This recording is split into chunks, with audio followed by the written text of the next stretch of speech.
नमो बुद्धाय मेरे प्यारे साथियों, मैं बीके सिंह आप सभी का आपका अपना YouTube channel B Tip Education पर स्वागत करता हूं। मेरे प्यारे साथियों, आज हम लोग कक्षा 12वीं के इंटीग्रेशन पार्ट को आगे बढ़ाते हैं। तो आज का पार्ट आपके लिए बहुत महत्वपूर्ण है, बेसिक चीज़ है। आज मैं कुछ मुख्य बात बताऊंगा, इसके बाद सूत्र को भी मैं एक्सप्लेन करूंगा। तो आप ध्यान से देखिए, और मैंने आपकी सुविधा के लिए, आपके समय के बचत के लिए पहले कुछ नोट पॉइंट लिख दिया है, इसको देखिए एक बार। इंटीग्रेशन होता क्या है उसको हम सबसे पहले जो समझेंगे, इंटीग्रल क्या होता है। देखिए इंटीग्रल्स क्या होता है। Integration is the inverse function of differentiation. और इंटीग्रेशन जो होता है वह डिफरेंशिएशन का जस्ट उल्टा होता है। जैसे मान लिया जाए, आप क्या करेंगे, D sign X D x, इसका डेरिवेटिव क्या होता है, कॉस एक्स होता है। जब आप कॉस एक्स का इंटीग्रेशन आप निकालिएगा तो क्या होगा, साइन एक्स होगा। तो यहाँ पर हम क्या रख रहे हैं, साइन का डेरिवेटिव कॉस होता है और कॉस का इंटीग्रेशन साइन एक्स होता है। इसलिए यहाँ पर हमने बताया है आपको कि integration is the inverse function of differentiation. अब देखिए इंटीग्रेशन में कुछ पार्ट होता है। मान लिया जैसे एफ एक्स डी एक्स है, तो एफ एक्स डी एक्स में एफ एक्स जो हुआ वह इंटीग्रैंड हुआ, जिसको हम हिंदी में समाकल्य कहते हैं। जो आपको दिया हुआ जैसे कॉस एक्स जो देख रहे हैं आप, यह कॉस एक्स क्या हुआ, कॉस एक्स हुआ इंटीग्रैंड हुआ।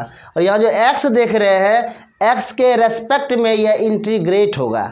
ठीक है, एक्स के सापेक्ष क्या होगा, इसका इंटीग्रेशन होगा। आगे देखिए जो एफ एक्स जो आपका निकला, जैसे यहाँ देखिए cos X D x integration का क्या निकला, साइन एक्स। वो साइन एक्स जो निकला आपका वो क्या हुआ, उसको आप क्या बोलेंगे, इंटीग्रल बोलेंगे। हिंदी में उसको समाकल बोलते हैं। क्या बोलते हैं हिंदी में, समाकल। उसके बाद मान लिया कांस्टेंट आप देते हैं, कांस्टेंट देते हैं वो क्या बोलेंगे, जो आप इंटीग्रेशन निकाले हैं उसको आप क्या बोलेंगे, सी जो उसमें दिए देंगे तो कांस्टेंट ऑफ क्या बोलेंगे, इंटीग्रेशन बोलेंगे। सी क्या हुआ, कांस्टेंट हुआ, समाकलन नियतांक हुआ।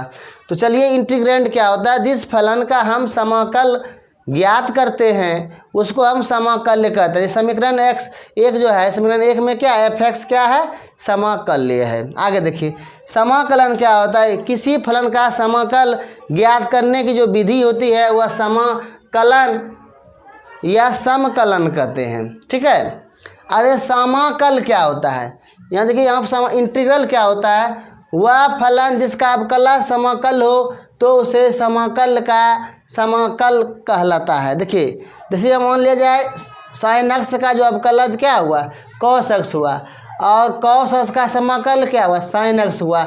इसी दोनों फंक्शन को हम क्या बोलेंगे, समाकल बोलते हैं। फिर से समझिएगा, देखिए साइन एक्स डी एक्स जो है, साइन एक्स का अवकलज कोस एक्स हुआ और कोस एक्स का समाकल क्या हुआ, साइन एक्स हुआ। इसी फंक्शन को हम क्या बोलते हैं, समाकल बोलते हैं। अब देखिए इंटीग्रेशन का खास बात है, खास रूल होता है जिसको फॉलो करने होते हैं। जैसे एफ डैश है ना, x F dash D X है और डी एफ एक्स है, इसका क्या हो जाएगा, एफ एक्स हो जाएगा। कोई कांस्टेंट अगर फंक्शन के साथ पहले से है तो आप इंटीग्रेट करने से पहले कांस्टेंट को क्या करेंगे, बाहर कर देंगे।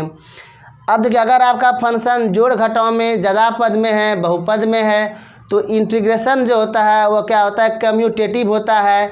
इसको हिंदी में आप बोलेंगे वितरण नियम। सबको अलग अलग करके तब उसका क्या करेंगे, इंटीग्रेट करेंगे। जैसे यहाँ पर u plus minus V plus minus W plus minus भी डॉट डॉट डी एक्स है, तो u D X plus minus V D X plus minus W D X dot dot dot.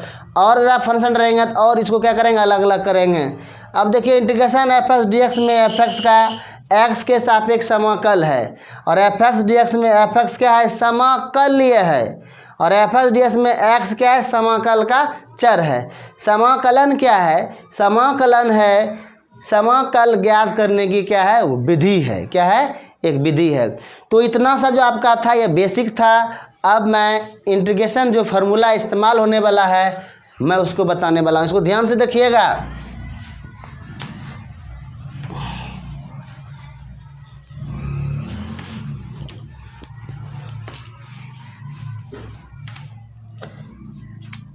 सबसे पहले समझिए, एक्स पे पावर एन इसका integration आपको निकालना है। एक्स पे पावर एन डी, इसका इंटीग्रेशन निकालना है तो क्या हुआ, एक्स पे पावर एन प्लस वन बटे एन प्लस वन प्लस सी।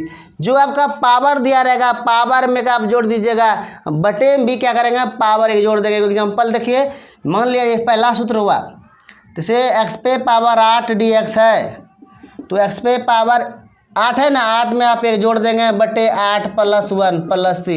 एक्स पे पावर 9 बटे कितना हो गया 9 प्लस सी। देखिए एक्स पे पावर मान लिया जाए 10 है, डी एक्स है, तो एक्स लिख देंगे, इस पे पावर एक जोड़ देंगे, बटे में भी 10 प्लस 1 प्लस सी लिखेंगे। 10 पे पावर 11, सॉरी नहीं, एक्स पे पावर 10 बटे 11 प्लस सी, नहीं 10 एक कितना हो गया 11, यानी यहाँ पावर जितना रहेगा पावर में एक जोड़ देंगे, बटे में भी पावर एक जोड़ देंगे। और एग्जांपल देखिए, एक्स पे पावर मान लीजिए 100 डी एक्स रहा, तो यहाँ एक्स पे पावर 100 प्लस 1 बटे 100 प्लस 1 प्लस सी, 100 प्लस 1 101 बटे 101 प्लस सी। दूसरा देखिए, अगर पावर माइनस में हो, क्या हो माइनस में हो, तो क्या करेंगे, दूसरा फार्मूला देख लीजिए, तो यहाँ पर वह इसमें भी पावर जोड़ी देंगे, माइनस एन प्लस 1 बटे माइनस 1 प्लस इतना, एक्स पर माइनस एन प्लस 1 बटे माइनस एन प्लस 1।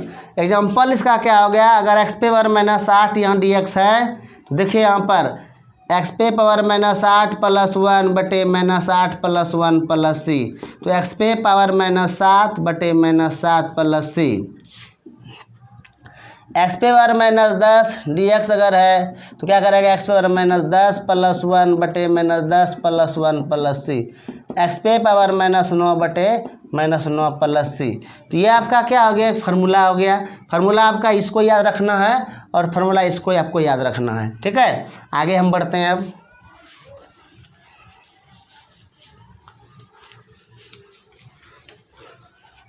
अगला आपका फार्मूला है 1 बटे एक्स डी एक्स रहा। तीसरा फार्मूला देखिए, 1 बटे एक्स डी एक्स रहा, तो इसका फार्मूला होता है log X mod X plus C. ये आपका क्या हो गया, फार्मूला हो गया। चौथा देखिए, ई पे पावर एक्स डी एक्स है, तो ई पे पावर एक्स प्लस सी, यानी ई पे पावर एक्स रहता है तो उसका ई पे पावर एक्स से होता है, ठीक है। पाँचवा देखिए, ई पे power minus x D X अगर है, ई पे पावर माइनस एक्स प्लस सी होगा, यहाँ पर माइनस अपने मन से बटे में आ जाएगा।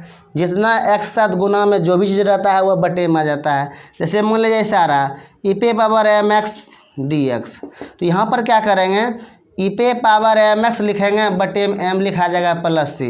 मतलब ई पे power minus M x D x रहा, तो यहाँ पर ई पे पावर माइनस एम एक्स बटे माइनस एम प्लस सी, ठीक है।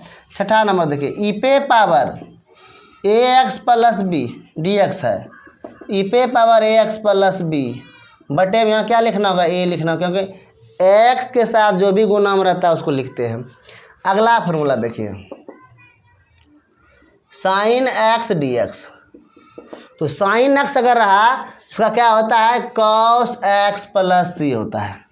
आठवां देखिए, कॉस एक्स डी एक्स रहा, इसका फार्मूला होता है साइन एक्स प्लस सी। देखिए यहाँ पर साइन एक्स डी एक्स का फार्मूला क्या होता है, minus cos X plus C, और integration cos X D X का फार्मूला हुआ साइन एक्स प्लस सी, ठीक है।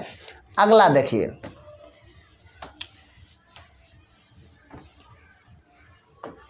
नंबर फार्मूला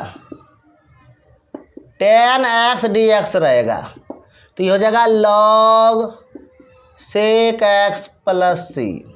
10वां देखिए, कॉट एक्स डी एक्स रहा, तो हो गया log mod of sine X plus C. 11वां देखिए, अगर आपका रहा सेक एक्स डी एक्स रहा, तो हो जाएगा log sec X plus tan X का मोड प्लस सी। या इसका और एक फार्मूला होता है log tan pi by 2 plus X by 2 bracket, इसका मोड दे दीजिए प्लस सी। और फार्मूला देखिए, कॉसेक एक्स डी एक्स बराबर log cosec X minus cot X mod of plus C.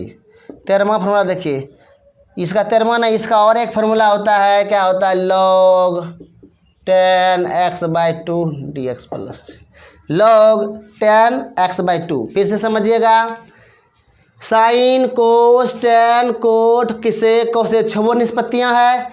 Sign X D X का minus cos X plus C, cos X D X का sine X plus C, tan X का formula होता है log sec X plus C, cot x D X का formula हो गया log sine X plus C, sec X D X का हो गया log sec X plus tan X plus C, या इसका और फॉर्मूला होता है log 10π/2 plus x/2 plus C, cosec D X formula हो गया log cosec X minus cot x plus C बराबर एक और फार्मूला होता है log 10x/2 प्लस क्या हो गया c हो गया।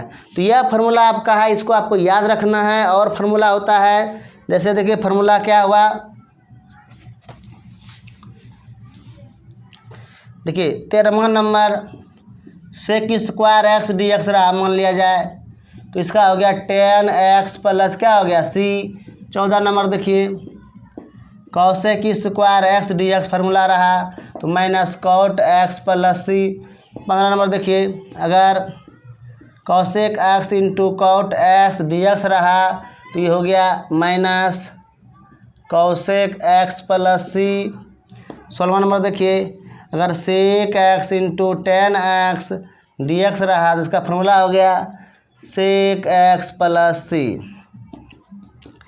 ए पे पावर एक्स डी एक्स अगर है तो ए पे पावर एक्स लॉग ए ई बेस ए पे पावर एक्स बटे लॉग ए बेस ई प्लस क्या हो गया सी। 18वां फार्मूला देखिए अगर 1/√x डी एक्स है, इसका फार्मूला डायरेक्ट लगा दीजिएगा 2√x प्लस सी। तो ये आपका क्या है फार्मूला है, इसको आपको याद रखना है, ठीक है, ये बहुत ज़रूरी आपके लिए है। और कुछ फार्मूला होता है इसको देखते हैं, इसको देखिए एक बार अच्छा से, हो सके तो इसको लिख लीजिए कॉपी में, बार बार इसको देखिए याद करिए हो जाएगा।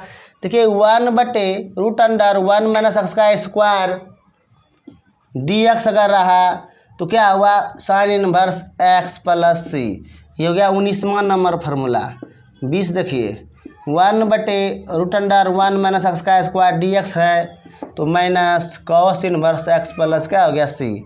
21 नंबर देखिए 1/1 प्लस एक्स का स्क्वायर रहा डी एक्स, इसका फार्मूला हुआ 10 inverse X plus C.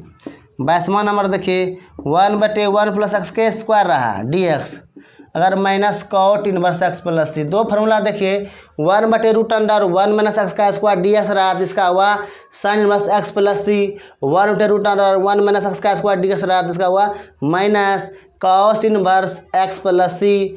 1/1 plus X का स्क्वायर डी एक्स बराबर रहा डी एक्स रहा तो 10 इनवर्स एक्स प्लस सी। इसी में अगर दूसरा फार्मूला आपको लिखना है तो minus cot inverse X plus C लिख सकते हैं। 23 नंबर फार्मूला देखिए 1/x√x का स्क्वायर माइनस 1 डी एक्स रहा तो इसका फार्मूला हुआ सेक इनवर्स एक्स प्लस सी। 24वां नंबर देखिए 1/x√x का स्क्वायर माइनस 1 डी एक्स रहा तो इसका minus cosec inverse X plus C. सूत्र आपके लिए बेहद ज़रूरी है, सूत्र को रटना चाहिए आपको। तो यह फार्मूला के एक्स के टर्म में रहेगा तो 1/√1 माइनस एक्स का स्क्वायर डी एक्स क्या हुआ sine inverse X plus C. 1/√1 minus X का स्क्वायर डी एक्स रहा तो क्या आप लिखेंगे minus cos inverse X plus C. 1/1 plus X का स्क्वायर डी एक्स रहा 10 inverse X plus C. 1/1 plus का स्क्वायर डी एक्स रहा इसका माइनस कॉट इनवर्स एक्स भी लिख सकते हैं। 1/x√x का स्क्वायर माइनस 1 डी एक्स रहा सेक इनवर्स एक्स प्लस सी। 1/x√x का स्क्वायर माइनस 1 डी एक्स रहा जिसका क्या लगेगा minus cos inverse X plus C. तो यह फार्मूला आपका है 24 फार्मूला मुख्य फार्मूला हुआ। और कुछ बात समझा देते हैं। देखिए मान लिया जाए आपका ई पे पावर ए है लॉग बी बेस ई है तो इसका मतलब हुआ बी पे पावर ए हो गया। क्या हो गया बी पे पावर ए हो गया। जैसे मान लिया ई पे पावर यहाँ 3 है लॉग 2 है ई है तो आपका क्या होगा 2 पे पावर कितना होगा 3 बराबर 8 हो गया। ई पे पावर लॉग ए बेस ई है तो इसका आप क्या लिखेंगे ए लिखेंगे, ठीक है। अगला बात गौर समझिए इंटीग्रेशन डी एक्स रहा तो इसका क्या हो जाएगा x plus c. Integration d r रहा तो r plus c. Integration d t रहा तो t plus c integration d theta रहा तो theta plus c integration d u रहा तो u plus c integration d z रहा तो जेड प्लस, यानी कोई भी चर में इंटीग्रेशन रहेगा इसका क्या है वो एक्स रहेगा तो एक्स, आर रहा तो आर, टी रहा तो टी, थीटा रहा थीटा, यू रहा तो यू, जेड रहा। और कांस्टेंट जो रहता है देखिए जीरो का इंटीग्रेशन आपसे पूछेगा कि जीरो का हम इंटीग्रेशन निकालेंगे क्या होगा तो इसका सी होता है या क्या होता है के होता है। तो आपका आज का जो था इंटीग्रेशन फार्मूला था, ठीक है, इसको आप ध्यान रखिएगा। तो आज के लिए इतना ही। जय हिंद, जय जननी, आपका दिन शुभ हो।